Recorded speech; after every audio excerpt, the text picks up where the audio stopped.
গণ অভ্যুত্থানের পর স্বৈরাচার পতন হয়েছে, এখন রাষ্ট্র সংস্কার করে দেশ গড়তে নেতাকর্মীদের প্রতি আহ্বান জানিয়েছেন বিএনপির ভারপ্রাপ্ত চেয়ারম্যান তারেক রহমান।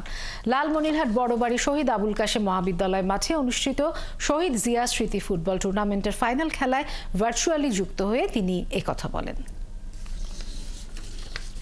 একটি কথা আমি আপনাদের সামনে আজকে তুলে ধরতে চাই। আমরা স্বৈরাচার মুক্ত করেছি দেশের মানুষ স্বৈরাচারকে বিদায় করেছে এই দেশ থেকে। এখন সামনের দিনে হচ্ছে দেশ গড়ার পালা। একজন রাজনৈতিক কর্মী হিসাবে, এই দেশের একজন সন্তান হিসেবে, বাংলাদেশের সন্তান হিসেবে আমি মনে করি আমাদের শুধু মেধাবী ডাক্তার বা ইঞ্জিনিয়ার বা আর্কিটেক্ট থাকলেই চলবে না। আগামী দিনে আমাদেরকে অবশ্যই মেধাবী অর্থাৎ প্রফেশনাল খেলোয়াড় তৈরি করতে হবে, যা তৈরি করতে হবে আমাদের ভবিষ্যৎ প্রজন্ম তাদের ভেতর থেকে। আমাদেরকে আগামী দিনে ভালো সাংস্কৃতিক ব্যক্তিত্ব তৈরি করতে হবে এবং যা যদি তৈরি করতে হয় আমাদেরকে সেই পরিকল্পনা গ্রহণ করতে হবে।